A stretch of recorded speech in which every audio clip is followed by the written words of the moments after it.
Sunny ways, my friends. Sunny ways. Your 16 seconds are up. I'm going to ask you again because nobody believes you when you say you don't know how much money your family has got from the wheat group. You've had a month to look into that. You knew you were going to testify here. Again, how much money total have your brother, mother, and spouse received from this organization? How much? That information has been publicly shared. I will highlight. Well, then tell me what it is. Can you dig it? Can you dig it? Can you dig it?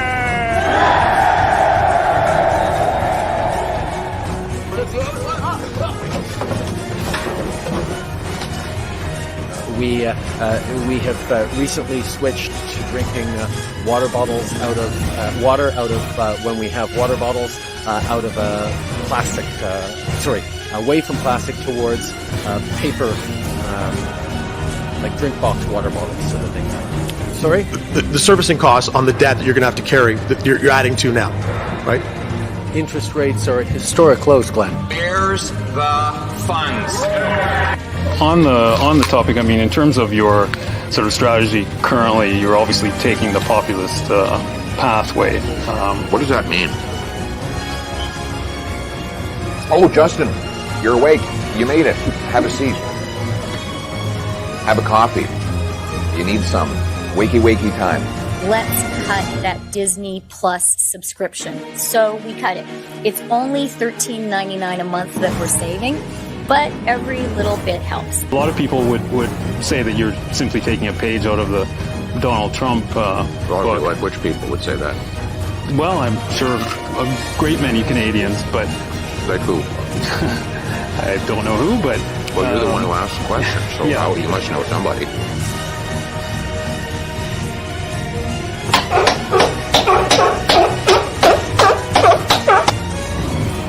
Yeah, that's all that's coming off. There's nothing else coming off, yeah. I'm not Justin Trudeau here. Let's fucking go! Let's fucking go.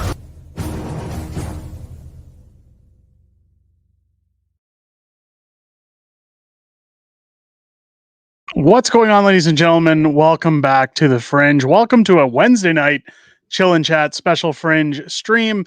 No, as Stefan keeps saying in the chat, it is not an emergency stream. This is just a hangout. I'll tell you right now, it's been a heck of a week so far. And honestly, I was just sitting around going, we haven't done one of these streams in a while. Today was a big day with political news. Let's sit down. Let's go over everything that's going on, because some of it I don't think should wait till Friday. For Friday Night Fringe, and it's just a good time to sit and hang out with the community. I think it's a great time to sit and chat about things. I'm going to apologize to everybody right off the bat. I'm a little weird today because I've been I don't like getting into personal things, but I've always had an issue with sleeping. I'm one of those people that's a little neurotic. So like when I try to go to bed at night, my mind immediately starts racing, even if I'm tired when I go to bed. So I've been only running about 3 to 4 hours a night of sleep. My doctor gave me some sleep medication that he said, this should help.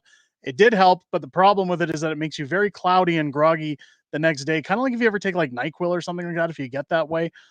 So again, if I'm a little off tonight, I apologize to people. I'm trying to shake the leftover of that medication. So I don't like doing medicated streams, but yet here we are. So bear with me, folks. I'm trying to get through this. Let's Ken and RP, you're always weird. We're used to it. I know I'm a weird guy. That's just the way it is. Let's get it out. Let's do a roll call. We don't really do roll calls on Chill and Chat streams, but just for the fun of it, we got 204 wonderful people sitting in here so far, joining us in the stream. Make sure to give a thumbs up in there. YouTube has been squashing today's videos. They don't want political news getting out, so leave a thumbs up in the stream if you're enjoying the content. Let me know where you're watching from, and let's see if we can get somebody from every province in the country chiming in on the stream tonight. Let's get it on. What do we got here? Let's get right into the chat. Leprosy Zen with the good old good morning Vietnam. We're not in Vietnam from the Delta to the DMZ, but let's go.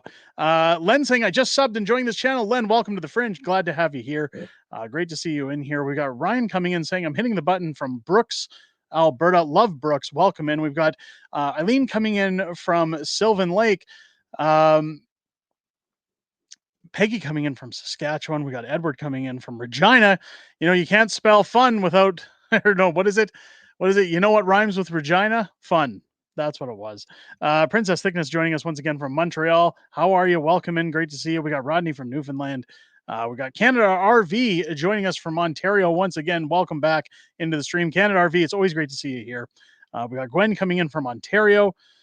Stefan saying, I'm too embarrassed to say where I'm from. I bet you it's Ottawa, but hey, I'll take a guess at that one, but welcome in. It's great to have you here. Reg coming in from camp in Fort Mac. Welcome in. Great to have you here. We got William from Sylvan Lake. Princess Thickness dropping that good old hi with all the eyes. You guys know what that means, right? I mean, that's code, but hey, welcome in. It's good to see you here. Again, I know it's a running joke, but it's good to have you in here. Welcome in. We got Marguerite from New Brunswick. Rod coming in from Cape Breton Island. We've got Len from North Bay, Ontario. We got Metaphysical Manor coming in from Okotoks. Welcome in.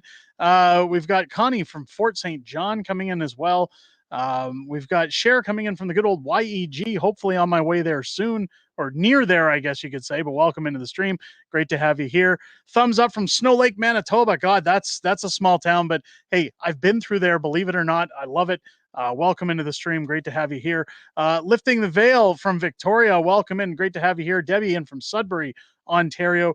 Daryl coming in from Dugald, Manitoba. Great to have you in here. I've been through there as well. I am Winnipeg born and lived there for a good portion of my life. Love Manitoba. Welcome in. We got Ingrid and Charlie coming in from Okotoks once again. Great to have you guys here. Ingrid, welcome into the stream. Queen Esther, good evening, Derek. Have you tried melatonin? I have, and they're in from Ontario. I've tried all sorts of things, and it just doesn't work. We've done CBD. We've done melatonin. I've done high doses of melatonin. Sometimes I have to resort to NyQuil just to get a good night's sleep. And then my doctor recommended this medication. I won't be doing it again because essentially this feeling won't go away for a day or two, but it happens. That happens with medication. Sometimes you get a bad one. We got AJD coming in from Montreal. Welcome in. We got Master Snatch joining us from Ontario. I don't know if that's the right way to pronounce that, but welcome in. Great to have you here. Mike TV Dub coming in from Winnipeg still. Mike, welcome in. Great to have you here. Rod coming in from Ajax, Ontario. We got Claude coming in from Northern Ontario. A lot of folks in from Ontario tonight. Jim V also in Brooks. Welcome into the stream. Great to have you here. Janet near Belleville, Ontario. Welcome in to see you. Joyce saying, I'm loving this. I'm loving that you're loving it, Joyce. Welcome, or Janice, sorry. Welcome in from New Minas, Nova Scotia. It's great to have you in here. Vinay Vaya coming in from London, Ontario. Welcome in. Vikram joining us once again from Montreal. Deborah from Georgina, Ontario. We got Rod from Cape Breton Island coming in as well. Welcome in. Chris over in Sterling, Ontario. Brett coming in Calgary all the way. Welcome and great to have you here. We got Screwface coming in from Timmins, Ontario. Corrine coming in from Medicine Hat. Welcome in. Harley coming in from Red Cliff, Alberta. Welcome. I'm assuming it's Red Cliff, Alberta. Welcome in. We got Yorkton, Saskatchewan. Good old Burger Bob joining us in the stream. Welcome into all of you. Claire coming in from Lac St. Anne County. Welcome into the stream. We got Paulo coming in from Texas, formerly Alberta. There you go. Welcome in. Great to see you. Master Snatch corrected it to Ottawa Stan. That's probably a little bit more on par with what it's turning into. Welcome into the stream. Prime Minister Kaylin of Canada from Lethbridge, Alberta is joining us as well. Clifford coming in from Fredericton. We've got Glenn from rural Saskatchewan. Welcome in. It's great to have you guys here. We've got Lifting the Veil. THC capsules at 100 milligrams. Well, geez, that's sounds like a lot. And again, I don't like doing those things in the house with the kids. I try to stay off something that's more in a bottle locked away. I know you can do that with that stuff, but I try to keep it away from a house with kids as much as possible. Quebecistan, there you go. We've got Rick watching from the Philippines. My goodness, Canadian Rick, welcome in. Great to have you here. That's a hell of a distance. We got James coming in from Wilberforce, Ontario. Cher saying drink wine before bed. Listen, I'm not an alcoholic. I only drink on days that end in Y. But hey, I'm not Clyde. I'm not going to drink before I go to bed. Come on, we're not doing that here. Michael coming in from Bolton, Ontario. We got Nobber coming in from Red Deer. Best way to sleep is by exhausting yourself. The process sucks, but it works. Stefan, I don't know if you know this. The world remains on its axis and orbits the sun once a year only because I will it. I'm very exhausted at the end of the day. Keeping this universe running is a dangerous and exhausting task, but somebody's got to do it. So no, I appreciate the advice. Guys. Let's skip ahead in the chat, guys. I got to get to the stream, or we're going to be doing the highs all night here. Let's get it moving. I apologize to anybody who didn't get their shout out in. We're almost at 300 viewers. Again, guys, hit that like button. Let's see how many we can cram in here tonight. We just passed 300 viewers. In fact, Claire saying the earth is flat. Show me a photo. I'll believe it. You're free to believe what you want.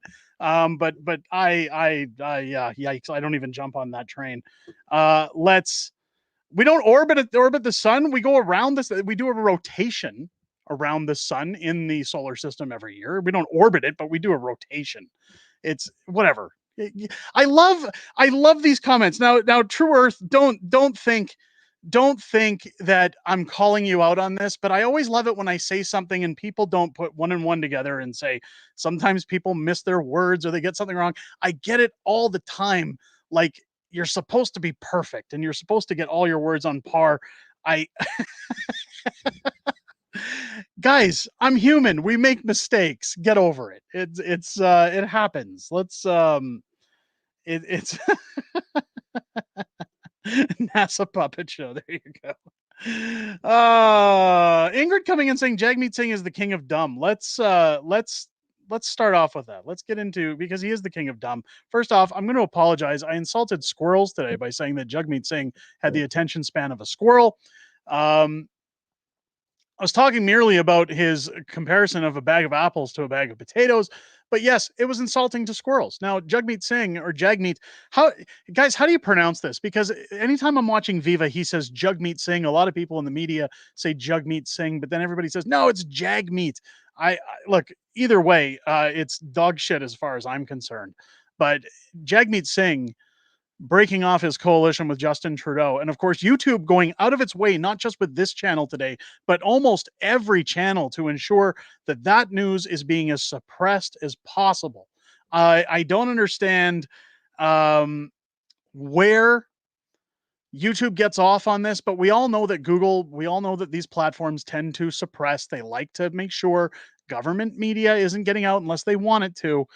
They kind of pick and choose their times, how these things are going to work. But nonetheless, that's why I wanted to do this stream. Let's talk about it. Let's get it out there. Let's get people hearing more about what's going on. Now, a lot of people had been calling for months, years, 2 years, in fact, for Jagmeet Singh to end his costly coalition with Justin Trudeau. Many people say, well, it's not a coalition. It was never formally put in place because they didn't have to support every motion that came through from Justin Trudeau. But in fact, it was a coalition.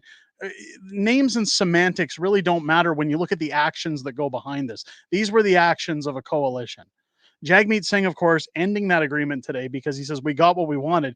They haven't gotten a thing yet. They've been given promises, empty promises, just as Canadians have been given for politicians for decades. He has nothing to show for what he's got. In fact, I said in my video earlier that I think Dogmeat Singh, that's probably a good way to put it. That is, Janet, that is a great way to put it from now. In fact, maybe we'll just call him that from now on. Good old Jimmy McJuggernuggets. Regardless, I said today, look, I may not be the smartest guy on the planet, and I'm first to admit that. Everybody makes mistakes. People are people, but when it comes to the business realm, I've worked in the corporate business world for almost 2 decades, and I can tell you right now that if you want to have the power of negotiation, the one thing you have to make sure is that the status quo always stays in your favor, meaning you don't give up your biggest assets when you go to the negotiation tables. Now, one thing that Jagmeet Singh did, dog meat, I guess. Well, I'm going to have to get used to that. what he did was he essentially agreed to help out Justin Trudeau, just merely to skate by and get his pension. If you really want to keep the status quo in your favor, what he should have done was constantly tease Justin like a carrot on a stick that, hey, if you do the things I want you to do, then maybe I'll do a coalition. Maybe I'll support your bills. Maybe I'll think about it. Justin knew how detrimental Jagmeet's cooperation would be moving into that coalition. And Jagmeet gave it up in spades. He just, yep, absolutely, we'll prop you up, no problem. I just want to get my $2 million pension. I just want to make sure that I get to that date, and then I don't care what happens. Of course, we'll support everything you do.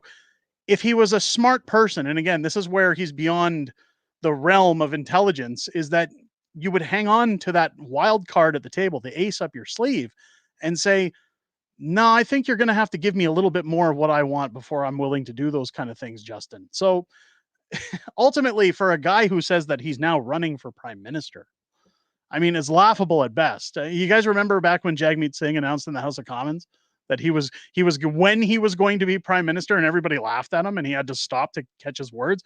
This is the same thing. I mean, he says he's running for prime minister. What? Of what country?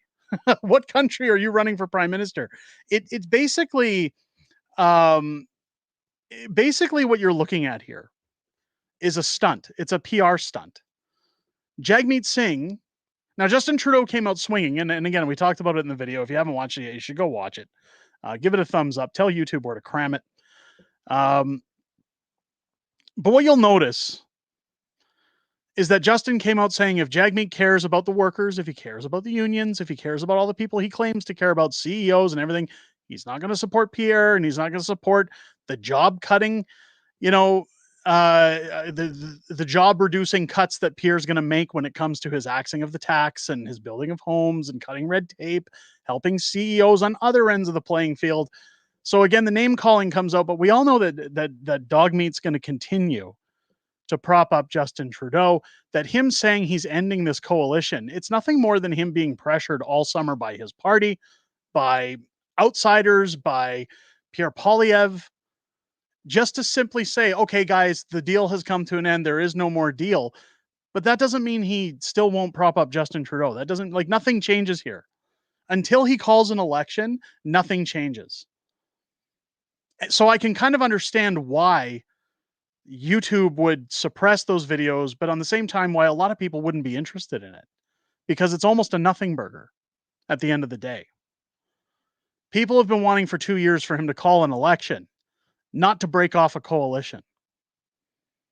And that's really what we have to look at, is that Mr. Sack of Potatoes is never going to call an election because his pension is going to go out the window. Pierre Poilievre called him out today and said if he really wants to end that coalition, he'll call an early election. He'll call a fall election. Jagmeet Singh's party just paid off their loan for the last election. You think they're going to go into debt again? You think they're immediately going to go and run a huge deficit in their party to run in a federal election where they stand zero chance? In fact, statistics showed that not only since the first time that Jagmeet Singh became leader of the NDP had he lost seats in the first election, but by the second election, he only gained one more seat back. So he's made no ground, no gains his entire time being leader of the NDP.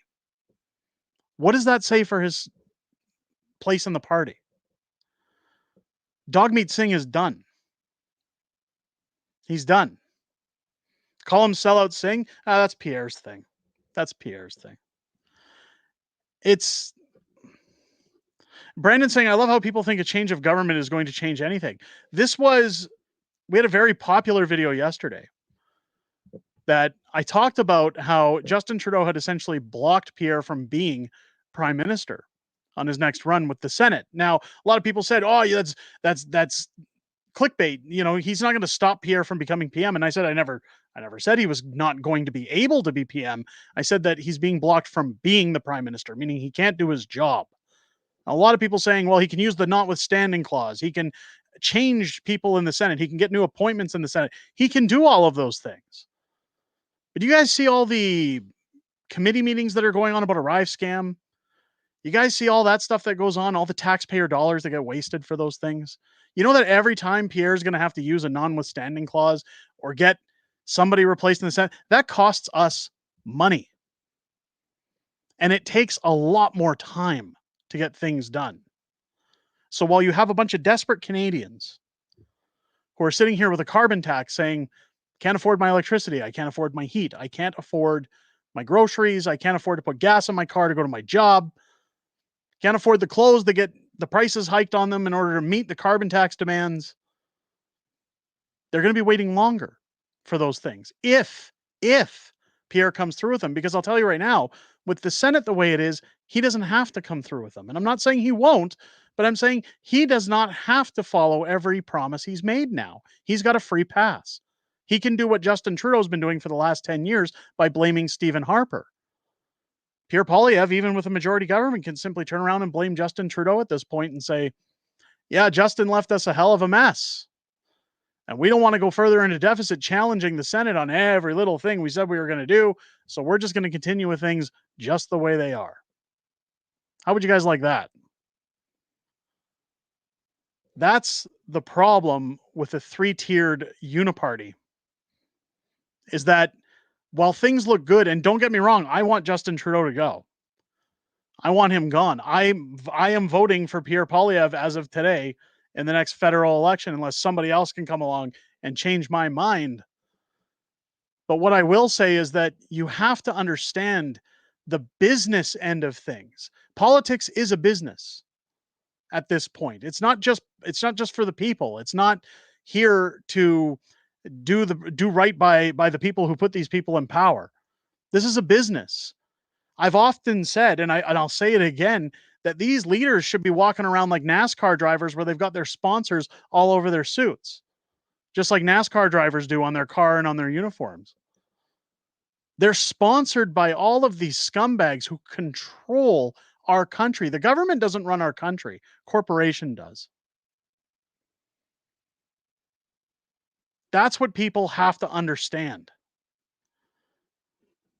Cher saying dismantle the Senate. We should dismantle the Senate. But there needs to be a lot of political reform in this country, not just within the Senate. The structure in which we vote needs to be changed. I prefer we go to a more Americanized form of voting, where we're not voting for a party in our federal elections. We're voting for one representative, a conservative or a liberal. And they appoint the people that they think should run in that job, or that the public should vote them in, just like in the United States. People vote for their judges, people vote for their school boards, people vote for their mayors, people vote for their presidents, their senators, you name it. Americans vote for it all separately. And I'm not saying it's a perfect system, but I'm saying you'd have a lot more accountability in Canada if we were in charge of everyone's job, not just one person who's representing an entire party. Because if you don't live in Carleton, Ontario, then you're not voting for Pierre Poilievre in the next election.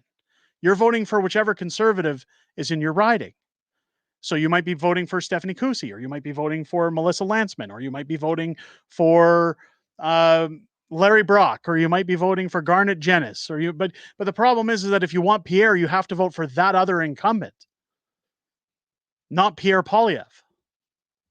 So you're essentially giving your job to somebody else so that the person that you want runs the country. Doesn't that seem a little weird to everybody? Doesn't that seem broken?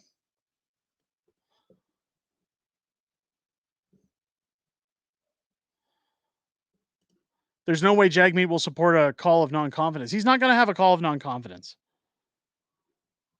Have you ever voted anything but conservative in your life? Yes. I have voted for every party that's in existence aside from the Greens. I will openly admit that. Since I was 18 years of age, I have voted Liberal, I have voted New Democrat, and I have voted Conservative.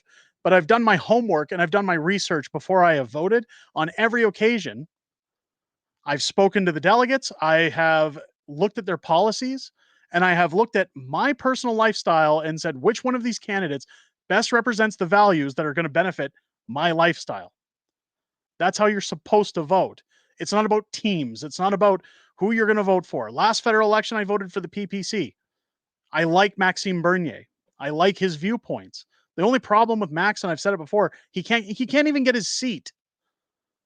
Once Max has a seat, once Max has some momentum, yes, I will happily go back to the PPC.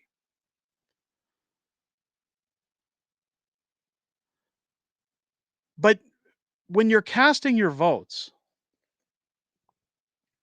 what you have to remember is that you're voting, no matter what party you vote for, you're voting for a politician. That's the thing you got to remember. And politicians are always talking about schools and saying, we need more money for schools. We need to put more into the schools and the education. I don't think so. Because the guys who are running to run this country, the people who want that job at the top, they've been through our school system. And look what we're getting. We're getting jacked up, money-hungry politicians that want to steal monies out of taxpayers' pockets, that don't want to do anything to benefit their citizens. And they've been educated by our country's school systems. Isn't it ironic?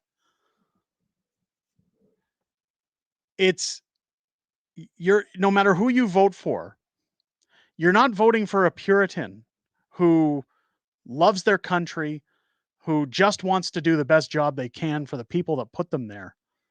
Those days are over. You're voting for a slimy, degenerate scumbag who has spent his life around other rich elites and corporations that pad their pockets to do whatever is within their best interest. And it's not to say that, well, I don't like those people, or I don't prefer these people. And in fact, George Carlin once said it best, because I'm even guilty of it. I've said on this channel, if you don't vote, you don't have a right to complain. But I'll reference George Carlin because he said he didn't vote when he was alive. Because he says, I do have the right to complain. Because when the person you put in office screws up and I didn't vote, I have the right to come to you and say, you're personally responsible for the mess that I'm living in right now. So it works both ways, right? It works both ways. But you've got all these people who champion politicians. And I'm not calling anybody out when I say this, but you've got channels like the Pleb who sit in Pierre all the time, 24/7. Yes, we're fed up with Trudeau. Yes, he's the best solution to Trudeau. Not going to disagree. But you're propping up a man who has spent his entire life, his entire working life in politics with other elites, other politicians. Yes, we want change. Yes, we want a better life. But stop propping these guys up. And I say that as somebody who knows Pierre personally. I don't know him well enough to say I trust him with my life. So I have to base my belief on his policies that he's going to come through. But I can guarantee you this, ladies and gentlemen, much like any other politician, it's not just Pierre, any other politician who says they're going to do things, they're not going to follow through on everything. Dustin with a $5 super chat. Name one thing Justin Trudeau did right. Jack Layton was my NDP party. Trudeau hasn't done anything right. I mean, Jack Layton... Burger Bob, who do you trust? I trust myself. I trust my wife. I trust people I physically know I can trust that are in my own bubble, in my existence. Like, if you're going to put your trust in a politician, you've got problems. You should be putting a little bit of naivety and faith in a politician that I sure hope you live up to your word. But I'll tell you the biggest problem in this country right now, and one of the biggest problems we're facing, when you look at people being allowed to walk naked in the streets during Pride and walk in front of children with their bits hanging out, and nobody bats an eye and nobody says anything wrong. And the same thing I faced when trying to run for mayor in the next civic election is you come out and say, I got ideas. I want to come out and fix this city. I want to fix the plans. I want to fix the way things are going. I don't want corporate greed. I don't want corporations in my pocket. I want to do this by the people, and I need volunteers. And everybody goes, it sounds exhausting. We live in a country where everybody wants to complain on the internet about what's going on, but nobody wants to actually get up and complain to the people who are responsible for the mess that we're sitting in. That's the problem. I've seen it on this chat before where people go, I've sent messages to my representatives and they don't get back to me. Go to their office. Stand outside their door and tell whoever's taking phone calls at that office, I ain't leaving till I get an answer, because I'm the one who put this person in their seat. And I don't care if it screws the rest of the country over. I'm not voting for them if they're not going to do their goddamn job. Pardon the blasphemy. But that's where people have to get mad. People keep telling me how much I'm supposed to be moving out to Spruce Grove, and I hear all the time in Edmonton how people are fed up with Mayor Sohi. Why aren't people outside of his office every single day saying, get out, pack your bags, get the hell out of here? Why aren't people doing that in Calgary with Jody Gondek? Because every time she's got a press conference, it's silent in the room. And all of these city councillors who want to go online and complain about her and say, oh, I can't believe all these things that are going on in Calgary. I can't believe Mayor Jody Gondek. What are you doing about it? They're not doing anything. Because they say, well, I have to be cordial. I've said it too. I've said it too on the channel. People have said, why don't you go balls to the wall with Danielle Smith? Well, I'd love to. Now, when I talk to her privately, I can ask her things that I normally wouldn't ask her on an interview. I can display my dismay in her and what she's done that I question. But if I want her to come back on this channel when I'm conducting an interview, yes, you have to be cordial, or else they don't come back. And to the rest of the media world, you look like an a-hole. There's a difference between personal and business. And if Canadians are really fed up, if you're really fed up, we have to do something about it. Vikram's saying your accounts are frozen. I know you're referring to the convoy.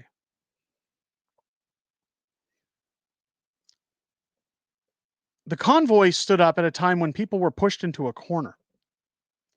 And they got results. Look at the millions of dollars that they got from people who were like-minded. And everyone can say, well, it came from businesses too, and those with vested interest and special interest groups. I don't care. They raised $20 million over a weekend with like-minded individuals that were fed up with the government. And what people don't realize in this country is that there's change in number. We have the numbers over the government. I'm not talking about a violent uprising. I'm not talking about a January 6th, even though, that's debatable because nothing bad happened on January 6th. But you have the status quo, just like I'm talking about with Jagmeet Singh, by giving up his status quo with Justin Trudeau. We have the status quo in our numbers. I'll tell you right now, I had Stephanie Kusi on this channel for an interview last fall. And we had a very good interview. And when the interview was done, I've kept in touch with Stephanie Kusi since that interview. She's my representative. She's my MP in Calgary.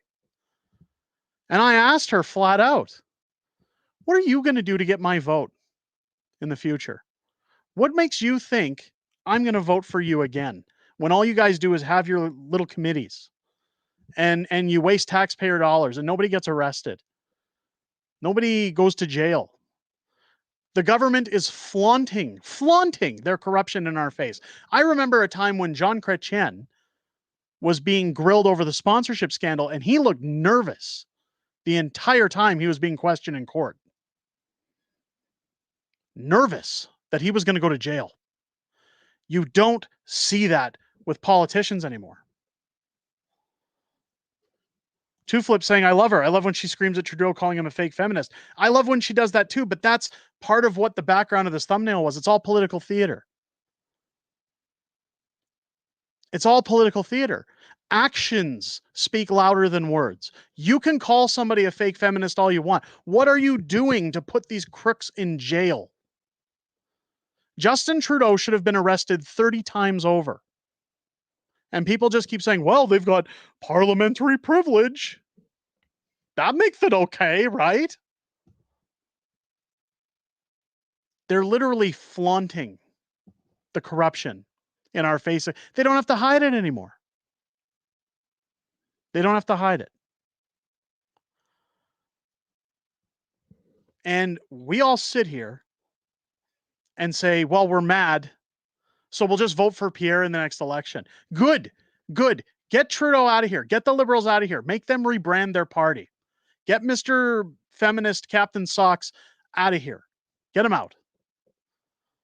But if you think that 7 months, 8 months, a year after Pierre Poilievre gets his job, that we're not going to be on this channel talking about something stupid he did, I'll point you over to Danielle Smith. Because everybody held Danielle Smith on a pedestal. Now everybody's out for her head.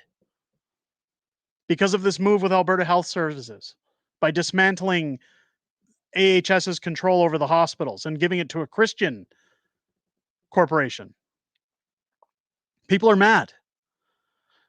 Pierre will make a decision you don't like.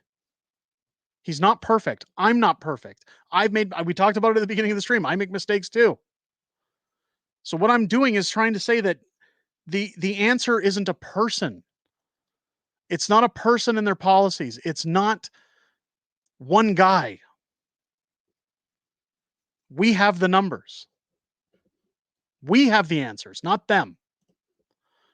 Dustin Ellis with a $10 super chat. On another topic, I'm a letter carrier for Canada Post. The Conservatives probably won't save it. $3 billion since losses in 2018. What's your opinion on it going back to school? Here's the problem is that when it comes to the mail service, and no offense to anybody who works, again, with Canada Post, it's outdated. The cost to ship with Canada Post, I've even found, is comparable to those of UPS, FedEx, depending on what you're sending.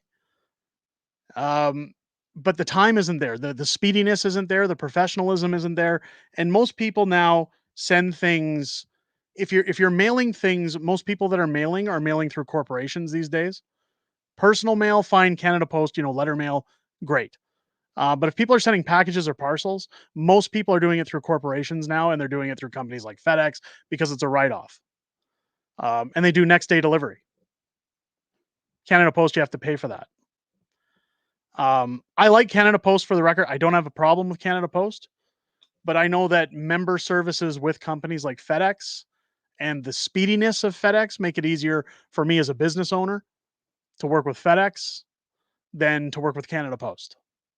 Because when I go to Canada Post with a box and they tell me, say, for example, when we ship out our hoodies for members, we've only shipped out one so far, but when we ship those hoodies out, the Canada Post will tell me, say, it's going to cost $35 to ship it, and it'll take 5 business days. And then I go to FedEx and they say it'll be there next day for $33. And I say, well, it's the same bloody price. They get it sooner and I'm happier. They're happier. I'll pay it through FedEx. Look at companies like Amazon. Amazon uses their own shipping. So when the mass majority of people are ordering from companies like Amazon, it's no different than when companies like Netflix came out against Blockbuster. They come out looking like they're offering a better service than the next guy, merely to undercut them and put them out of business.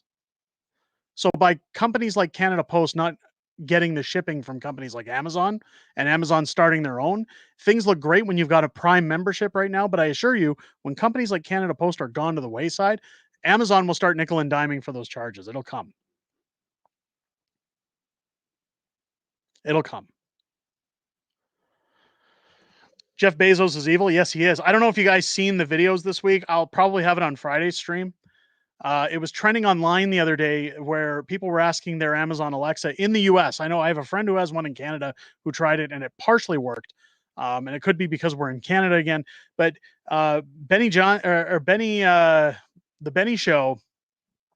I believe it's Benny Johnson, was asking, I almost said Benny Hill because I was thinking of the funny, wacky theme song. But the Benny Show was showing video of people with Amazon Alexas in their house that said, "Hey Alexa, why should I vote for Donald Trump?" And it would say, "I cannot give information on political topics, blah, blah, blah." A usual disclaimer. And then they said, "Why should I vote for Kamala Harris?" And it went on to say, "Because she's an African American successful candidate in the White House, blah, blah, blah, blah, blah." So it just shows the true nasty nature of Amazon and Jeff Bezos censoring out political views again, much like we've seen on companies like Google, YouTube, everything else by crushing everything down. However, I will note that again, I had a Canadian friend try it and it partially worked. So, and it was after I seen that video footage, and it talked about Donald Trump this time and about Kamala Harris, or it said the same thing. I can't give that advice on both. It was something along those lines.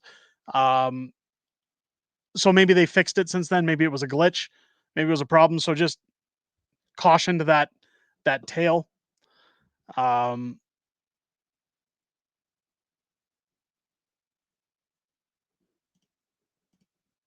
They work for the dark forces and it's woke Amazon. Yeah. I'm sure for anybody who wasn't here at the start of Unacceptable Fringe, we used to talk about how people had always asked, why do you publish your books with Amazon? And I've always said, well, they're independently published. Amazon has a print to order business model. The benefit with print to order is that if I were to independently publish through any other company, I have to purchase thousands upon thousands of copies of my book, and then I have to personally fulfill them, ship them, and do everything else. Whereas Amazon, as soon as somebody orders our books, they make them, they ship them, they handle everything, and it's fantastic, and it works out. However, the biggest drawback to that was when How the Prime Minister Stole Freedom first took off. There were people who were getting vandalized books. There were people whose orders were never shipping. There were people who had delayed shipping on their books. But, there was a police officer. I still have the book in frame in my house, signed by Tamara Leach. But there was a book where somebody had taken a box cutter at Amazon and slashed the book from the back about 3/4 of the way through to the front, and then put it in the envelope undamaged. Like the envelope was undamaged, and then shipped it to the customer, which inevitably was a police officer who happened to like the book, who actually got in touch with me and gave me that with the envelope as proof. But Amazon does these things. They suppressed sales. They kicked us out of the #1 spot when we were doing well because they didn't want a book about Justin Trudeau making fun of him being at the #1 spot for more than 6 weeks. They had enough. It's I take that as a badge of honor. People say, "Well, you lost thousands upon thousands of dollars." And I go, "Yeah, but I think it was bloody funny." I think that says something. If you can shake a corporation, a multi-billion-dollar corporation that much, that they got to cut you off, that says something. I'll take that over profit any day of the week.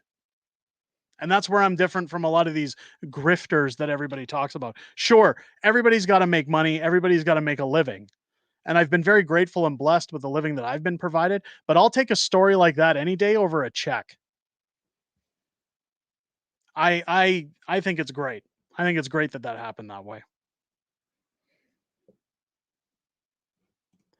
I'm going to school just in case. Cross my fingers. Best job I've ever had. Well, school's never a bad thing, depending on what you're taking. My advice: find something you're interested in that seems to have a very prominent sector in jobs, so that again, when you're getting your education, you're not coming out with a ton of debt in a job where either it pays very little or that you can't find a job in to succeed. I've often told, relatives who are going to university that I believe university is a scam. I'll tell you right now, I had to go get my degree in business, or certification in business, I should say. It's not really a degree, but my certificate in business. And I've learned more actually in the business sector than I ever learned in school.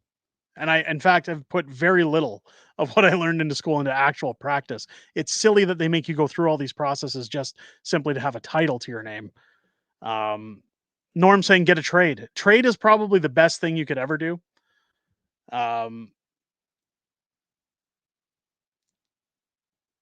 With a trade, you can work anywhere you want. There's always demand, and you've got a valuable skill. Ingrid saying, I heard that schools in Calgary are full of kids who were registered can't go. Are you talking about?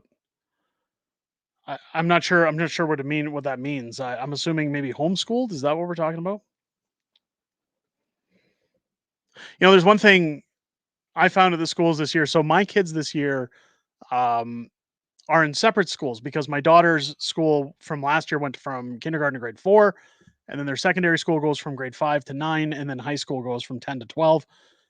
But my daughter started in a new school this year, and one of the kids she used to go to school with, who she was really good friends with, his parents, we ran into them when we were at the school for orientation day when we took my daughter for her first day, and we were surprised to see them because this kid was pulled out of my daughter's old school.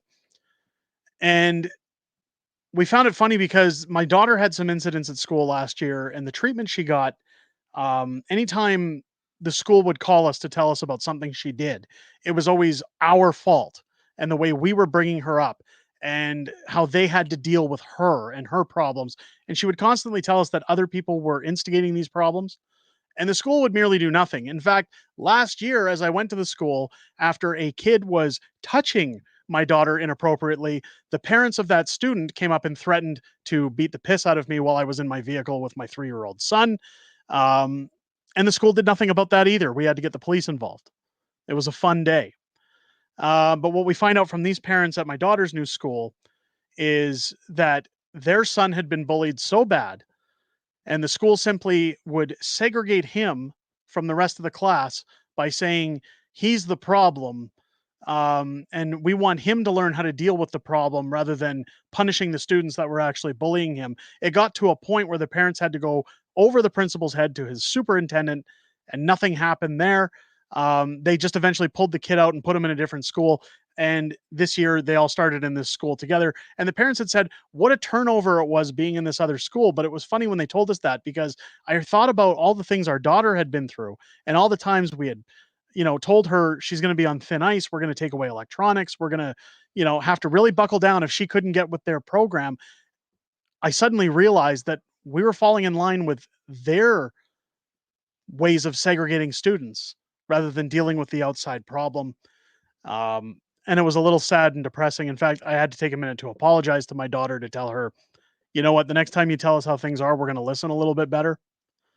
The schools just, they don't want to do anything to help the kids. The teachers or the faculty in some of these buildings seem to just be there to get their paycheck and keep everybody quiet. And they care about their image more than anything else. It's sad. I was bullied in grades 4 through 8 and then quit back in the late 70s. I hate hearing that. I've talked on stream about, Snatch saying, I remember when Derek went through this, it was ridiculous. We talked on stream about how some kids in the 9th grade threw me in the back of their brother's car and took me just outside of the community where they were building new houses, and they tied me to the back of the car and pulled me down a gravel road.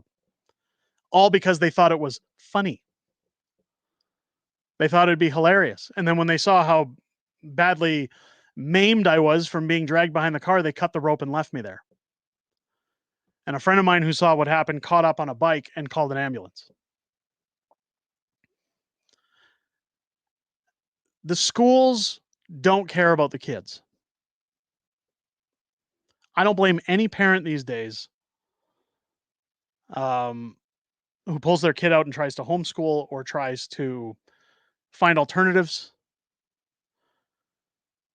I shudder every time I go to school for one of my kids' assemblies or plays or anything else where, and this is just a personal gripe, please don't think, here's the thing I find very, very humbling is that anytime we go to the schools now, they do this acknowledgement of the land in Calgary. I don't know if they do it everywhere in Canada, but they've got the indigenous flags all over the gym and they do this acknowledgement of the land. I've talked about this before where it just gets under my skin because I've got no problem with acknowledging where we've been historically, but this whole white shame for things that we weren't a part of, like, and again, reserves have their problems. I've talked about this on stream before. we have a reserve near us that is very beneficial to their citizens. They all work. They have businesses on the land. They welcome in people from Calgary. They're very productive. And you would never know that there was ever a separation or cultural difference between the two. But there are reserves out there where the band leaders treat their people like absolute dog crap. They steal from them. They keep money. They make them live in squalor. They promote alcoholism, drug abuse, physical violence. So I'm not trying to say in any of this that I'm against those who are suffering. But what gets me is that when you look at our taxes, when you look at what our government does for the people who have their own land, who are exempt from a lot of things in Canada, um, we pay into that. Now, the home builder who built my house on my land in Calgary and charges me property taxes tells me that I live in the city of Calgary. I live on Calgary land. So to have to go to my kid's school every time and hang my head in shame to be told that we're acknowledging that this land belongs to these tribes, I always ask the question, well, then why am I paying property taxes? Why am I paying taxes to the city of Calgary if this is not their land? Why am I paying taxes to the government of Canada if this is not their land? Why do I have to hear this every time I go to their school? And here's the thing that really gets me about that whole statement is that anytime my kids are learning history in their schools, it's Indigenous, Indigenous, Indigenous, Indigenous. They're not learning about the French Revolution. They're not learning about World War II. They're not learning about the Vietnam War. They're not learning about Genghis Khan. They're not learning about real science. It's always the Indigenous, Indigenous, Indigenous, Indigenous. Everything. Back to front. Why? It's virtue signaling. Of course it's virtue signaling. We should not have to pay for what previous governments did to the Indigenous. It was not the people, it was the government. The problem with it all is that we've paid into that. We've paid for something that happened hundreds of years ago that we had nothing to do with. It's not my fault hundreds of years later that British settlers and French settlers came and took land from those who lived on it, who conquered that land. They didn't take it, they conquered it, and they also gave them a deal that they didn't like. That's where the the term Indian giver comes from. But it's those were back then. I have no problem acknowledging those things. I have no problem saying that's a part of our grim history. But it's no different in the United States than when you talk about slavery. Slavery was a horrible, horrible thing. And I've watched many movies about slavery. In fact, one of the best movies I've watched that has anything to do with slavery is Django Unchained, but I digress. the problem is that you can acknowledge that stuff and say, yes, that was a horrible day in that culture. But it's not here now. We don't live in that now. We haven't for many, many hundreds of years. So why do we have to still keep talking about it? If it's not a history lesson, why do we need to acknowledge it any further? Why do we have to be guilty of it all the time? I have much respect for those who are Indigenous, for the things that they go through. Again, the government doesn't treat them very well. There's nothing to do with anybody's skin color, their nationality, anything like that. It has to do with the hypocrisy of the practices that are put in place. My husband Charles is indigenous, and sees that crap that goes on with reserves because he lived on the reserve for a while. I get it. My sister-in-law, who passed away, was Indigenous as well. My mother-in-law adopted 2 Indigenous girls. Indigenous people were part of our extended family and my wife's family for her entire life. We know very well and all too well the way that some of these reservations behave. So we're not oblivious to it. And again, I have respect for those who are part of that culture. I just don't get the virtue signaling and the endless guilt and shame that keeps coming from this. No bones found $9 million later. It's guilt tripping and promoting hatred. Somebody put out, speaking of which, somebody put out orange shirts. I seen all over Twitter last week. The Every Child Matters shirts. Somebody put out one that said, "Where are the bodies?" And I was tempted to do a similar design, but I'd get canceled in 5 minutes. People were ordering them all over Twitter. It was absolutely crazy.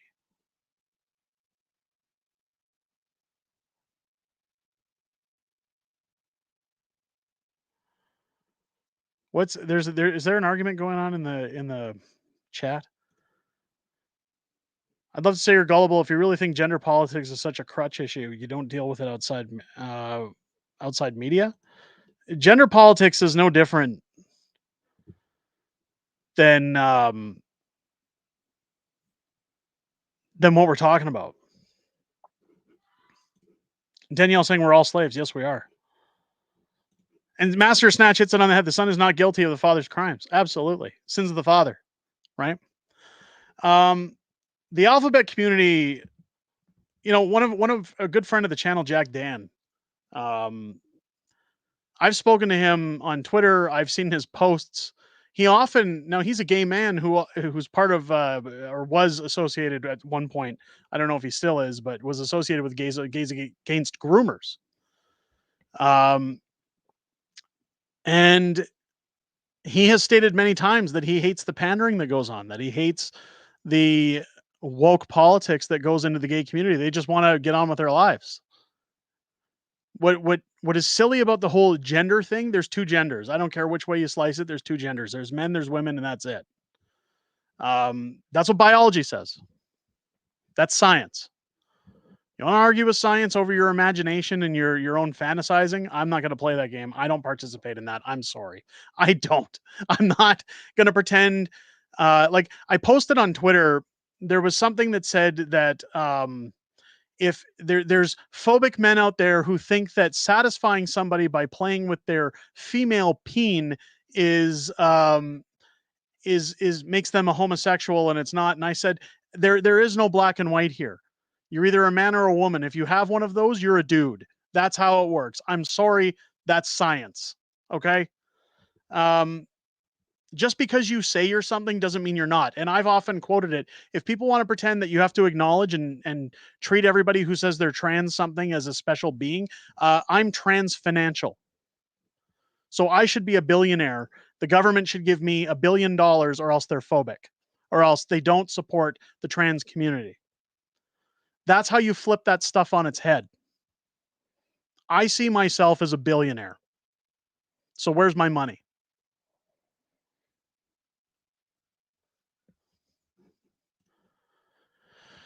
Derek, I'm not sure if you've heard, but here in Winnipeg, Bishop Grandin Boulevard was renamed to, yes. So I know what that boulevard is. Talk about pandering. So I used to live right off of Bishop Grandin Boulevard, and I seen that sign last time I was in town. I don't know if you know Southdale, Island Lakes area, right behind the Winnipeg Mint. I used to live in Southdale, right behind the Winnipeg Mint. And I went back there to visit, and I said, I'm not even going to try to pronounce that road. It's so ridiculous. The whole pandering thing is just ridiculous.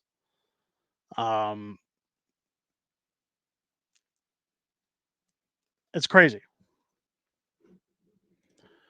Hannibal Lecter saying, my ex was native and their elders are spreading rumors that their people were finding bones of their ancestors along waterways around residential schools. Yeah, proof. You need it in writing. I need it in writing. I need photos. I need documented proof. I say that about everything. Nothing is anything until something's in writing. I'm sorry. Until you have a contract, until you have something that says this is notarized, it's official. It's all hearsay. It's all hearsay. Justin Trudeau says, "Oh, we're going to reconcile for all the people in mass graves." Where are they? Where are they? If you can find dinosaur bones from 20 million years ago, you should be able to find some from 100 years ago. Just saying.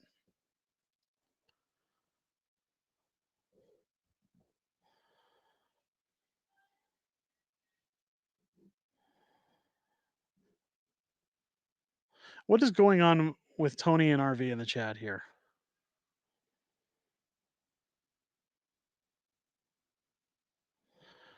Free speech.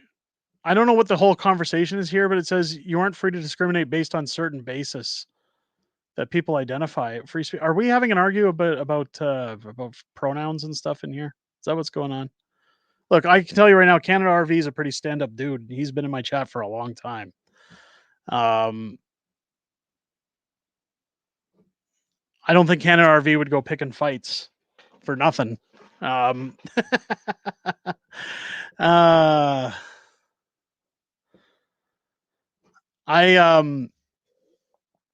try to stay out of it. We'll try to get it moving. If you cut it off, you're a eunuch, a man or a boy deprived. Yeah. There's no, like, you can't just remove something from your body and say, I'm this now. I'm talking about basic biology, right? You go back to that meme where it shows, the basic meme where it shows the man digging up the skeleton 100 years later from somebody who said, I identify as whatever. And then the skeleton says male, male skeleton, died however many hundreds of years ago. That's what it is. It's biology. It doesn't matter what you think you are. This is what biology says you are. When you look at animals, there's male and female. When you look at fish, when you look at there's male, there's female. Lizards, male, female. And some people go, well, the lizards are asexual. That's their reproductive system. Lizards can also regenerate tissue better than any other person on the planet, almost. Everybody's biology is different. But when it comes to human beings, this whole trans testicles or whatever you get, no. You're just playing pretend, and you're free to do whatever makes you feel good. Don't get me wrong. Don't think that I'm saying you can't have your cake and eat it too. You can call yourself a cat. I don't care. But how far am I expected to participate in your delusionary behavior? I think that's a basic question. How much am I expected to participate in the shenanigans that you're putting on in front of me? I'm not going to call you she, her. I'm not going to call you miss. You know, if you ask me out on a date, I'm going to tell you flat out, I'm not gay. What's the old saying? I'm not gay, but $20 is $20. I just,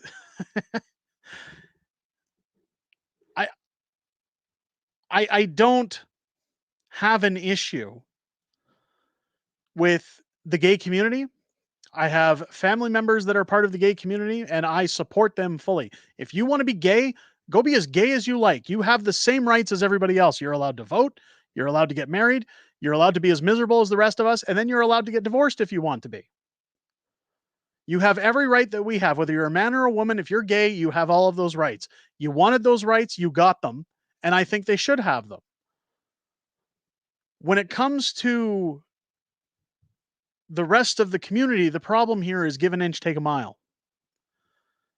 All this pandering, we suddenly go, okay, well, what about, first it was LBG and then it was LBGT. They said, well, what about trans testicles? And we says, well, okay.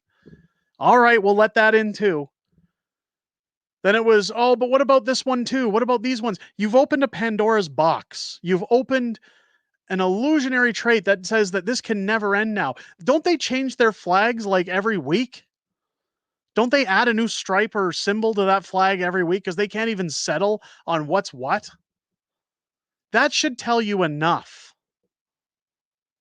That's where I'm saying that when I was talking earlier about people who aren't doing anything, people who just sit and listen to this shit, when it comes to the government, when it comes to their scandals, when it comes to the way they're flaunting things around, shouldn't we get to a point where we start saying, no more, this is silly now, we're done, no mas? Shouldn't we get there? Like, I just laugh now when I'm sitting somewhere and a guy says to me, I prefer to be pronounced she, her. I say, well, I prefer somebody gives me $10 million. I'm not going to do that just because it hurts your feelings. I'm sorry. I live in reality.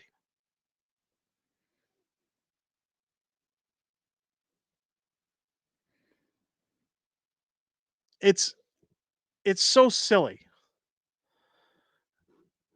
Julia saying the doctor should be ashamed. Any of them should be. Anybody who's supporting this, you're not supporting ideology. You're not supporting people's rights. You're not supporting an oppressed group of people. You're supporting gender dysphoria. You're supporting a mental illness. And I'll say that freely because gender dysphoria is classified as a mental illness. You're enabling dysphoric behavior amongst our society. I go out sometimes when I meet my wife for lunch downtown. We see delusionary people walking around claiming that they saw God and that they can fly. Does that mean I should take somebody up on the top of a skyscraper and say, great, jump off and show me you can fly? No, we would get them medication and look after them. Well, we should. We don't, but we should. Like, that's my point, is just because you say something doesn't mean it's true. Justin Trudeau says he's honest. Right? Like, I just don't understand where it ends. Because we've opened the box so much now that people can just come out and go, hey, well, now I'm a furry. Now I'm a cat. Now I'm married to a fridge box because I identify with somebody who's in love with fridge boxes. And people go, oh, isn't that cute? Instead of saying, dude, you're a wacko. Get some help. I'm going to show you guys something. Probably a little disturbing, but I saw this. We talk about people who aren't doing anything. Something I came across on the Twitters today. It's disgusting. If you guys don't want to see really gross things, I would advise just like coming back or turning away for a second, because this inappropriate behavior that was witnessed really blows my mind. But this is where the world is. First, we started with people pooping on beaches. Now, apparently, allegedly, some people are saying this is Toronto. Some people are saying this is New York City. This guy was caught on a subway train, East Indian, giving himself the old Trudeau handshake in public. Now, this person is standing here with a phone, filming the entire event, saying nothing. The people sitting next to him are just cringing, saying nothing. Nobody's telling this guy to stop. Nobody's getting involved. Nobody's putting an end to this shenanigans. They're just saying, no, this is okay. This is perfectly allowed. I'm not going to continue showing that because it's the same thing for the next 20 seconds. But you get the gist of what I'm saying, is that this is our society now. We believe that men can be women, women can be men. You can walk around naked in front of children. You can have any perversion you want. You can do this on a subway train, and we're going to say nothing. We're going to do nothing about it. We're just going to allow it to continue.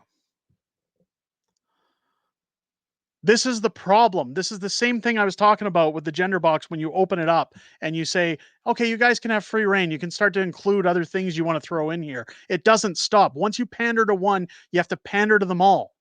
And that's where we're at. When you look at these parades that go on during Pride, you see guys like Naheed Nen shit out at Pride festivals going, oh, it's a safe and family place to be, everybody. This is great. This is a guy who's running to be Premier of Alberta, hanging out at a place with naked dudes and women walking around in front of people who are stupid enough to take their children to these events.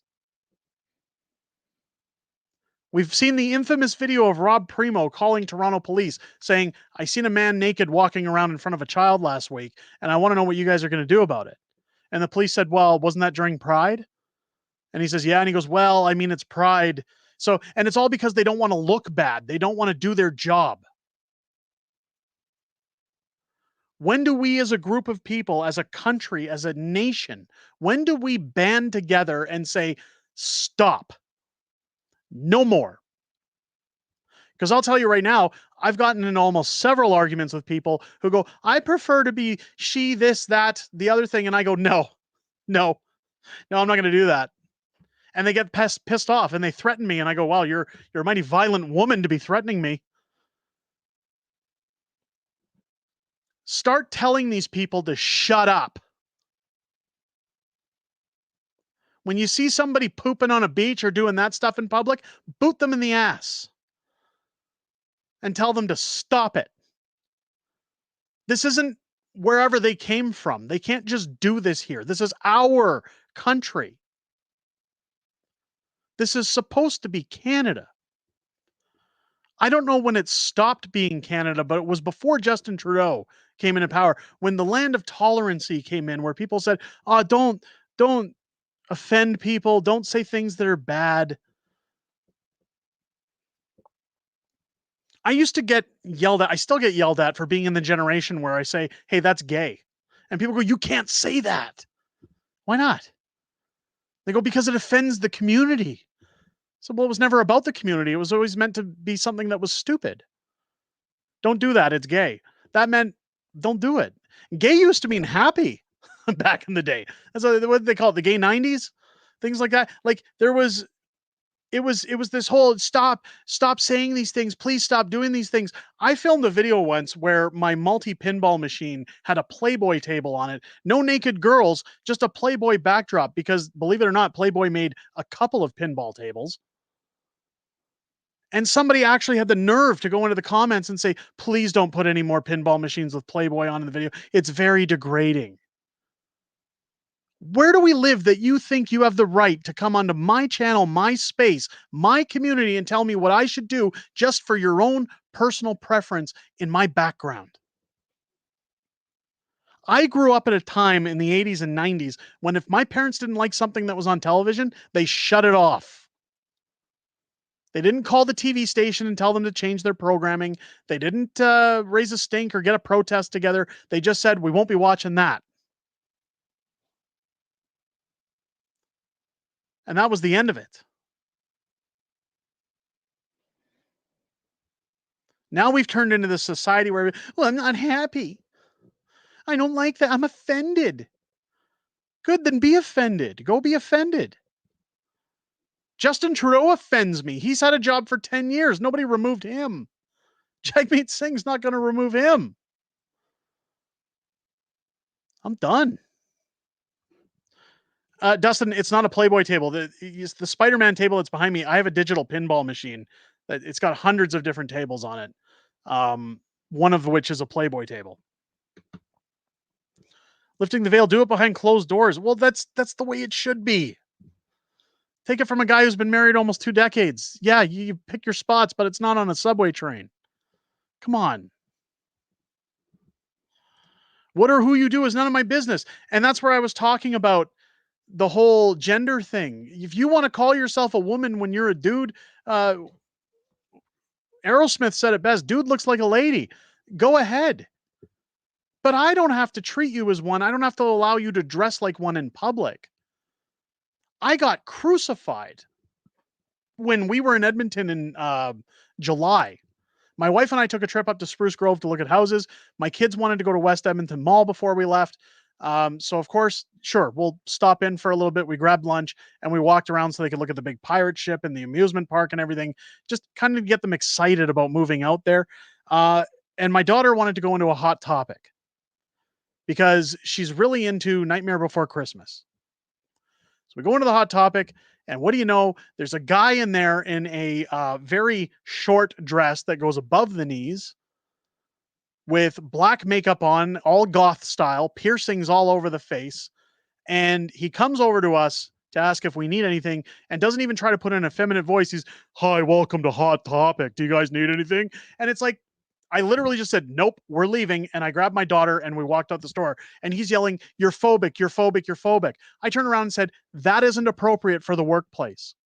If you want to do that stuff outside of work, go ahead. But you're at a professional business. They shouldn't be promoting this and you shouldn't be looking like that in a workspace where families come to shop. It's unprofessional.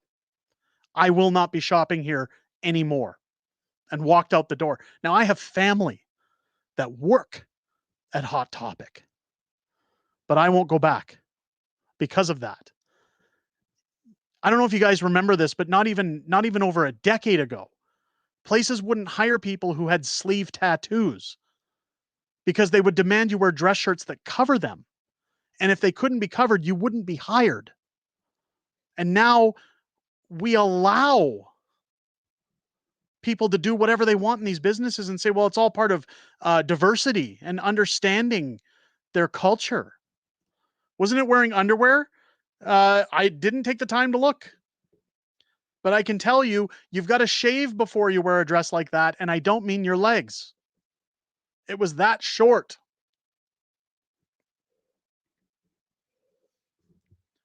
It just gets me. I used to have a boss who was part of the gay community, who still is. I shouldn't say was part of the gay community. He's part of the gay community. He was my boss. He's no longer my boss. I'm my boss. He used to dress in drag and he'd go to the gay bar. And I remember coming into work one day. I think I've talked about this before on stream, but I came into work one day and all the guys are with him joking around, looking at pictures of him dressed as a woman. Now, he was one of those kind of guys that you couldn't even tell that it was him. You couldn't even see the Adam's apple. And I was looking at the pictures and I said, "Who's the hot chick?" And everybody laughed at me and they're like, "That's so and so." And I said, "Oh my god!" And I felt stupid, but at the same time, I'm like, Admiral Akbar from Star Wars saying that's a trap. Like it just, he looked so much like a woman, but he doesn't demand that you call him she, her. He doesn't come to work looking like that. He comes to work dressed as a man. He does that in his private time, in his social life. It's a thing for him. So why doesn't it have to be that way for everybody else? Why do we have to open the doors and say, it's okay, we can have a freak show at all times and make our kids question everything that's going on? Because if you think my kids didn't ask me when I left that store, why is that guy dressed as a woman? Those questions came up. It's disgusting.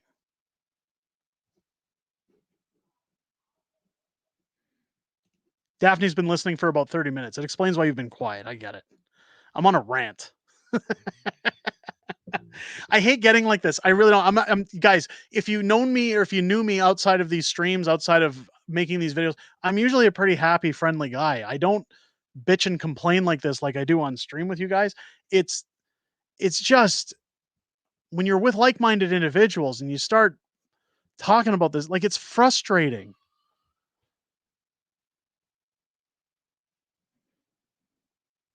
It's very frustrating. Danny's saying, tell your kids the straight truth. I did. Now, I don't like to discuss things like sexuality around my kids, and I usually try, like we usually don't or refuse, um, because they're kids. One of the things you got to realize when they're always talking about strippers, drag strippers reading to children and stuff, kids don't ask about gender. They don't ask about sex. They don't, because they're being kids.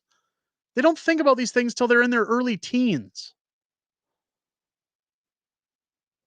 So when my kids ask me, why is that guy wearing a dress? I tell them he's got a mental disorder.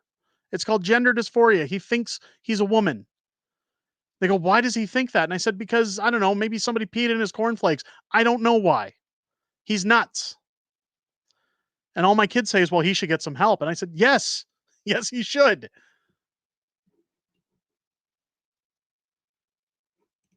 You have no choice with what's happening in the world today.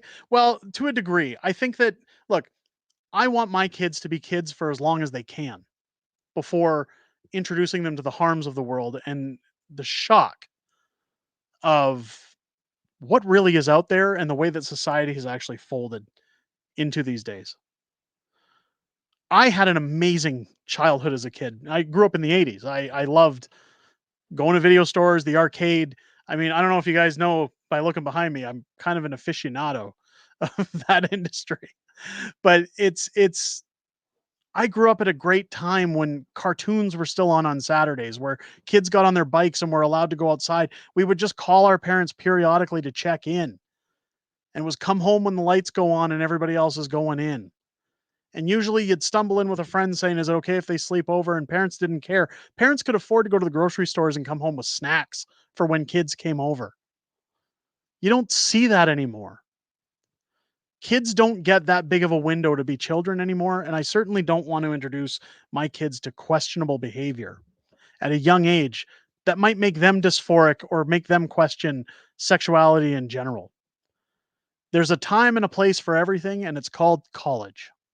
And that's the way I try to CB joking around saying Fringe still has his Blockbuster card. I do. I actually do. Believe it or not, I've got a Blockbuster card. I've got a Jumbo Video card from Manitoba from when I used to live in Winnipeg still. I got a lot of nostalgic stuff. Um, I'm bad anger management. Is it grind my gears Wednesday? No. Oh my god. You know what really grinds my gears? James saying those are nice collector items. You know, with this whole move that's going on in our house, half, if not three-quarters of my collection is packed.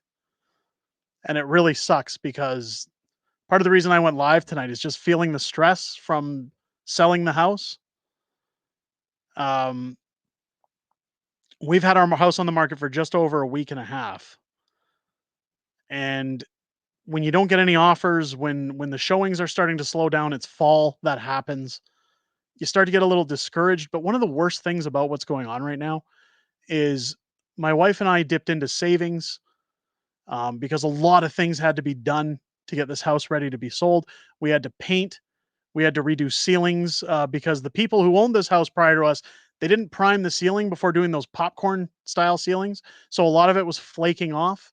So in some instances, we had to scrape the ceilings bare and paint them flush. Others, we had to try to repair the popcorn ceiling.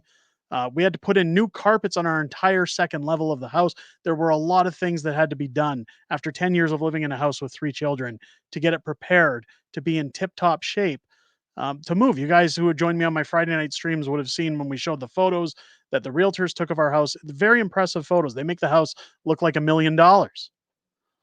But I guess the frustration sets in when you have the fake belief that the Calgary real estate market is hot. And then you find out when you're selling your house that it's not as hot as you thought it was. And don't get me wrong, the house will sell eventually. But we've put an offer on a house in Spruce that we may lose because we haven't sold fast enough. And it's not only just that, the pressure from that, but having 3 small children under 10 years old in the house that aren't allowed to take out their toys. They're not allowed to play. They're not allowed to make a mess. They're not allowed, because at a moment's notice, we can get a call saying someone's coming to look at the house. So we're kind of in that daunting phase where it's, you feel like, I said to my wife, it's almost like when you're at a hotel. You don't have all the things from your house there. You can't sit on the couch and eat a bag of potato chips and watch TV. You can't live a certain way. It does get stressful. And in fact, I keep saying to my wife, wasn't there a time in this whole process where it was supposed to be fun? Because it really isn't. Um, it's been absolutely crazy. And I got to be honest, I'm looking forward to it being over. I'm looking forward to at least being in a state where we have an offer, where we know our moving date, where we know where we're going. I'm very much a very neurotic person that I hate flying by the seat of my pants. I like to have a plan. I like to be organized, and I'm just not. It's my biggest concern is getting a truck big enough to move all of these arcade machines with our stuff. I actually started calling moving companies because they have larger trucks to get quotes, and we're talking like $7,000 to $10,000 just to move 3 hours away. It's not going to happen. Again, we've already dipped into our savings. We've taken a hit, pulling those savings out of the bank in order just to get the repairs done. I mean, my real estate agents, they're great. They're good people. They're on YouTube actually. They're good at what they're doing. But they constantly mention, well, if things don't work out, you can still live in the house and enjoy it because you've done all these repairs. And I think, no, we dipped into this money because we had plans to use the proceeds of the sale to put that back. We can't afford to stay now. We have to sell. So it's a matter of when. It's Rick saying Spruce Grove is the home of Grant Fuhr. It is. Somebody had asked, is it near Edmonton? Sorry, I missed that comment. I don't pull up, but yeah, it's about 20 minutes west of Edmonton. So it's outside of Edmonton. And people say, well, it's a bedroom community. It's still small town living. The houses are much more affordable there. And after spending a weekend driving around Spruce Grove, Stony Plain, such a nice place. It's quiet. I'm happy to be there. My wife's in oil and gas. She needs a bigger city to be able to travel to. And when we looked at towns like Okotoks near Calgary, when we looked at High River, when we looked at different places in and around Calgary that we could move to for small town living, the prices were comparable to Calgary. We were priced out of the market. Now, my brother's talking at some point about moving out from BC to Spruce Grove. So again, close to family. So that's part of the reason we would do it. Red Island photographer, I take the Dragon's Lair machine off your hands. Listen, God, I forget my viewer that comes in that always wants to see my Dragon's Lair machine. He keeps telling me about a Donkey Kong machine he got. I joked in the comments on one of his comments and said, if you want to swap me for that Donkey Kong, I'll do a straight swap for that. But because I'd sure love to put it next to my DK Junior, but it's yeah, my arcades are going to come with me. Cher saying, I hope it sells soon. Look, it will. Again, it's only been a week and a half. The problem is that again, you get excited because people say, hey, I put my house up for sale in Calgary and it sold in 48 hours. And it's like, oh, good, then this should go quickly. And in the week and a half that we've been up, we've only had like 5 viewings and no offers. And we're the second least expensive house in our neighborhood, and our neighborhood is desirable. The house is in good shape. So I think it's just a matter of the market slowing down. I don't necessarily think it's anything we've done wrong with the house. But as Danielle says, it is stressful. It's very stressful. It's the first time we've had to endure this. It's going to be crazy. Look, my brother chiming in. We found a good place on the island. No, you didn't. No, you didn't. Yeah, Calgary. It's funny because as we're on the subject, like Calgary's a beautiful city. Don't get me wrong. I've been here on October 15th. I'll have been in Calgary for 29 years. And I love this city. I love how close it is to the Rocky Mountains. I love the general people that are in this town that have been here for a long time. They're all friendly. They love it just as much as I do. I love the Calgary Stampede. I love a lot of things about Calgary. In fact, I'm supposed to go to Monday Night Raw wrestling on Monday with my wife. Like there's certain things that we do in Calgary that we have tradition of. I'm friends with Diana Hart, widow of the British Bulldog, David Boy Smith. So she's of course of the Hart family with Bret Hart. We've become very good friends. There's lots of people in Calgary I'm going to miss when we leave. But the problem is that when we look at the crime, when we look at everything that has transpired in Calgary over the last 10 to 15 years, my wife has just said, this isn't a city where I can raise my kids anymore. We don't feel safe. I mean, we went down the road, like literally we're near retail where we live. And we went the other day while people were looking at our house. It was early in the morning. My wife wanted to pick up like some breakfast for the kids. We went to our local Tim Hortons through the drive-through just to get them some Timbits.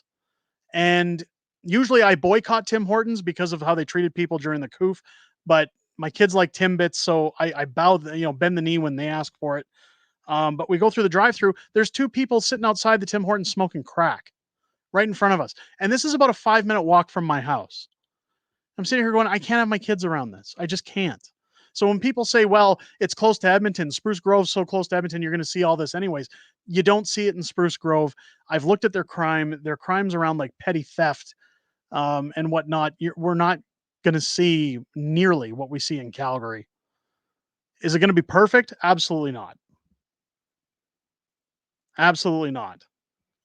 But Jody Gondek has let this city go to hell so much that after 29 years, I had to look my father in the eyes and tell him I'm leaving. After my mother died, I always was grateful that we only lived 10 minutes away, that he can see his grandkids whenever he wants. We can go over there anytime he wants to see us. We can do dinners. We can get-togethers going on. And I kind of feel like I'm abandoning him, moving 3 hours away. He still has other family in town from my siblings' end, but you can't help but feel like you're taking something away just so you can have a better life. We told my wife's family last weekend or 2 weekends ago that we were moving for the first time, and they kept saying, well, is it a job? We said, nope. They said, is it family? Do you want to be closer to family? We said, nope. So they said, so why are you moving? We said, we just want change. We want to change of pace. The prices were better. I mean, we looked at a house. We're currently in a 1,500 square foot home. We're buying a 2,300 square foot home for under $600,000, and a comparable house in Calgary would cost almost $850,000. So we're saving $250,000 by moving 3 hours away. That's what did it for us, was you can have more for less. And the big question when it came to what we're paying in Calgary, when we signed our last finance agreement for our mortgage, that was back in 2020. So we're due it up next year. Our last sign was at 2.9%. Now, the Bank of Canada just reduced rates to 4.2 today. But when you look at the difference from 2.9 to 4.2, we started looking at what we're going to be paying next year for our mortgage and said, why would we bother to stay and pay more to live in the same house while there's people down the road smoking crack? There's crime everywhere. Cars are being broken into. People's homes are being broken into. There's people being assaulted in public. All this crime going on, and the police say we can't do anything about it. Why would we stay and pay more to live in the same house? So it pushed us to make the move. Come to Florida, just me. I wish I could go to Florida. Migrating to the United States is a lot harder than you think. If you don't have dual citizenship, it costs thousands upon thousands of dollars in legal, as well as you have to be allowed into the country. As Donald Trump says, you have to do it legally. It's it's part of the process. We don't want to. I mean, I'd love to move somewhere like Florida or Texas, but it's just not possible. But at the same aspect of it, I love my country. I might leave my city, but I'm not going to leave my country. I love my country. I bleed Canadian. I stay Canada. That's where it goes. That's sounds like where I live in Innisfail. Phoebe, I've heard the same thing about Innisfail. I've heard you get a lot of meth problems in Innisfail. I know Red Deer has a lot of issues with that in surrounding towns. Again, we looked at Sylvan Lake at one point to be near family, and it was just not only a little bit more pricey than Spruce Grove, but we also looked at the crime. It's Mystical saying Methbridge. Yeah, that's what Lethbridge is associated with. Are you looking forward to the Elmwood Transcona by-election? You know what's funny? I mentioned that today in my video, that I'm looking forward to Lametti's riding as well as that race, because if either of them go conservative, I think it's going to push on Jagmeet Singh with his ending of his deal with Trudeau. What you have to remember is that the pressure will be surmounting again, especially if that Transcona riding, which is an NDP stronghold, loses its seat. People keep saying nothing's going to happen with Jagmeet when he, breaks this coalition with Trudeau, and I agree. That's why the stream was titled that he pulled a stunt. It doesn't end anything. It doesn't change anything. He's just not in a formal agreement anymore. But I think if he starts losing seats, he's going to have to get behind the Conservatives if he wants anybody in his party to stick around. Rick Robitaille with $10 super chat. Our country. Absolutely. Love it. Thank you so much for the support. I appreciate that. Sean saying small town price is always better, but there's a whole host of other reasons you're leaving the city rather than just costs, or you would have left long ago. It is beyond cost. It's not just cost. My wife used to live in Cochrane, Alberta as a kid. She moved to Calgary in her pre-teens, we'll say, and she just says she doesn't want big city. She wants small town for our kids. I'm good with it. I don't think Elmwood Transcona was ever an NDP stronghold. The only NDPs running were Blakey, but it was Blakey Sr. as well as his son who have held on to those seats.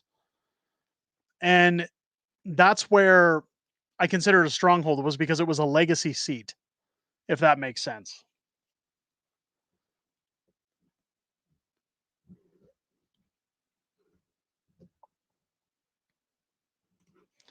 Go through the southern border, you get free housing and many other freebies. I don't know if that's true. Canada has no self-defense. No.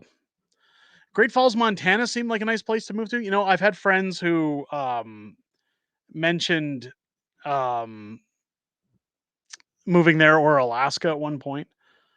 Bumpy saying Northern Perspective seems like Conservative Party astroturfing. So here's the thing. And let me go back to that. Comment, because I want to make sure. Where was it? Where was it? Who posted that? I want to make sure whoever posted it. I'm sorry that the chat's been moving. I can't find the post. I want to talk about that a little bit. Not because of the astroturfing. So a lot of the time, keep in mind, this is an opinion thing. This isn't a pet peeve. A lot of the time people come in here and mention on my comments, Northern perspective. They'll mention Clyde or they'll mention so-and-so. Anytime we cover something on this channel, Northern perspective. Now I'm not, the reason I wanted to pull that comment, because I'm not coming down on who said this. It came in to talk about it. People say, oh, they covered it. They know what they're talking. You should check into it. I'm going to make it very clear again in this stream. I don't watch other channels because that's the exact reason why I don't watch Northern perspective. I've got my personal views about Northern perspective. But I also, now those could be positive or negative. I'm not saying which one they are. I have my own personal opinions about Northern perspective. But we're all on the same team when it comes to YouTube. And the reason why I don't watch their channels or anybody else's is because I don't want to have the same opinion as them. The whole reason I think people come to this channel is to hear an opinion piece and to sit with like-minded individuals. So whenever somebody comes in and starts going, oh, you should talk to Northern perspective, you should see what they covered or what they did. I don't know if you guys are aware of this streaming platform called Twitch, but there used to be a thing called stream sniping where people would come into the stream who were streamers themselves and they would say, hey, I'm going to fire up my stream in about 10 minutes. You guys should come check that out if you're bored or anything else. And the other people who were streaming got mad because it pulls away from what they're doing. I'm really starting to get to a point where I hate people coming in and promoting other channels in the comment section of Unacceptable Fringe. The reason I don't like that is because if those other channels ever got wind of that, it might make them upset if it's similar to what I used to see on Twitch. But it also upsets a little bit on this end to say, look, I kind of figure the whole reason you guys are here is to hear what's going on here. If I have Northern perspective on the channel, which I've talked about doing at one point, please talk about them, talk about everything they're doing. If there's something we have to bring up where it's, hey, they covered this, would you ever talk about it? Great. But whenever people are saying, you should go watch this, you should hear what they said, they're not God, right? They don't, just because they've said something doesn't make it right. Just like if I say something, it's an opinion, it doesn't make it right. There's no saltiness here. There's no bitterness. Again, I wish everybody well. I hope everybody has good channels. I've said multiple times on streams, I like Moose on the Loose. I like the Pleb. I like Jasper. I got no issues with Northern perspective. We're all on the same team. But the cross promotion stuff, guys, it's got to stop. It's if I wanted to be like Northern perspective, I would emulate them and you guys would get the same thing you're watching over there. A part of what I think makes us good is that we're all different in our own ways, that we all have a viewpoint on what's happening. Now, Northern, from what I understand, tends to be a little more in depth to the government because Cypher was a former government employee. He knows a little bit more about the inner workings of the government and to educate. That's good for their channel. This channel's more of an opinion channel. This is where you come if you want my take on things and, you know, some articles to back up what I'm claiming, much like this live stream, where we're just kind of shooting the shit. Like-minded individuals on the fringe talking about how things are being done. So again, please don't take this as salty. Please don't take it as me being negative. It's not negativity. It's that if I knew that my viewers were going to Northern perspective or were going to Clyde or were going to anybody else saying, you should go watch Unacceptable Fringe, I'd be upset with that. Because I'd be saying that's their channel, that's their space. Don't do that. Don't do that here. Don't go and make us look like jerks.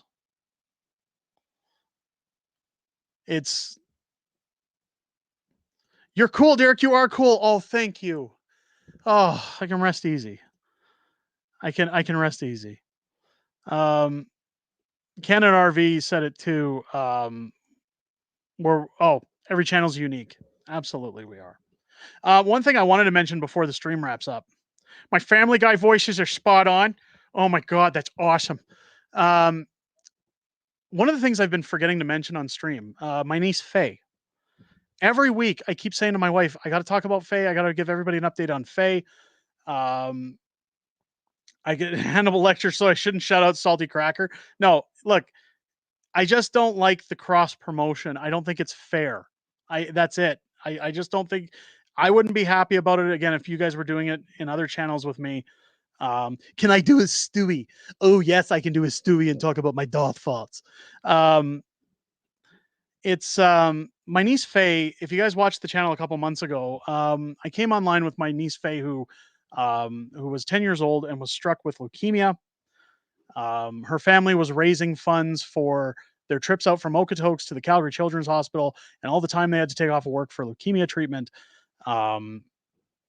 And you guys really pulled through as a community. Now, I came on and just said if anybody's got a couple bucks, if they want to string it their way, that's helpful to them in their time of need, because Faye's father had to take a lot of time off of work. And again, anytime that Faye even gets like a nosebleed, they have to pack her in the car from Okotoks, drive all the way into Calgary to the Children's Hospital, which is about a 45-minute to 1 hour drive one way, and then come home.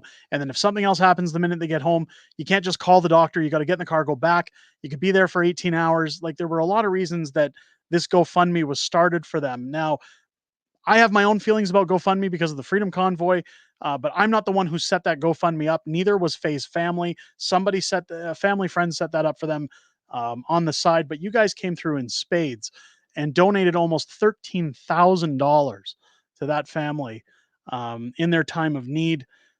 You guys did absolutely amazing. And people have been asking what's happening with Faye, what's been happening. For the longest time, it was just small updates because Faye had to go for testing. She wasn't in remission at the time, but then found out that they had to wait longer for more radiation treatment to see where things were going on. Essentially what's happened now is Faye recently has gone back to the Children's Hospital and found that I can happily report she is now 100% in remission. She is cancer free for now. One of the things that was hanging over this family is that with the radiation treatment that was going on, if her body was not going to respond after the second kind of check in, then this would be a cancer that radiation wasn't going to benefit. The fact that it has shrunk so much to the point that they consider it in remission is astounding. That means that this is treatable, that it is not going to be an endless uphill battle for the family. That doesn't mean the fight is over. She has to go through radical therapy for about another year or two. They're going to keep a close eye on things, so it still can come back. But as of now, Faye is listed as in remission. It's probably going to take a year for her to get back into normal life. She was an aspiring young lady who wanted to play hockey. Because of these things, of course, she's not going to be able to return to hockey for quite some time. But we're all happy to see that her health is in the right place and that she's doing well. So thank you to everybody again who donated to that cause, who gave to that. You guys, again, blew my mind. It was so humbling to see this channel's community come together on such a level to help contribute to that family in their hour of need that I was literally taken back, and I'm still taken back.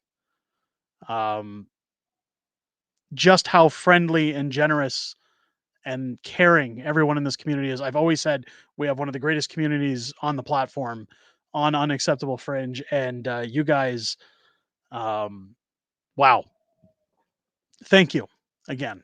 I'm sorry for the late update.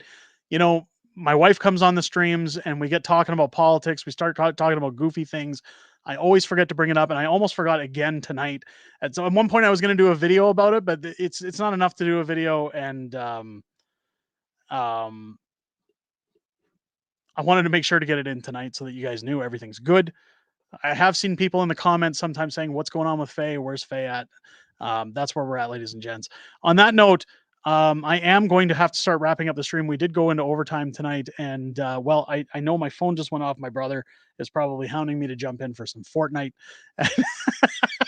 Not that Fortnite is more important than anybody on the stream, but ladies and gentlemen, thank you to everybody who came into the live stream tonight. Thank you for everybody with the super chats tonight. Everybody with the positive vibes coming out. Again, we went kind of all over the scales tonight. Thank you to everybody who put up with my rants and talking about personal stuff tonight.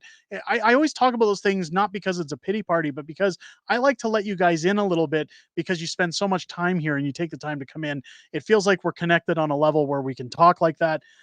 So I do appreciate everybody who's come in tonight, who puts up with the rants, who puts up with the negativity, understanding that it's more negativity towards our government, not necessarily in day-to-day life, but you guys are awesome. I'm looking very forward to seeing you guys Friday night here on the channel. My wife, Mrs. Fringe, will be sitting down with us again this Friday night as we talk about more stuff going on in the world of politics. Again, I hope you guys have a great rest of your week. I will see you guys in a couple of days for Friday Night Fringe. Until then, keep your sticks on the ice, ladies and gentlemen. Look after each other, and I will catch you on the next one. Take care, everyone.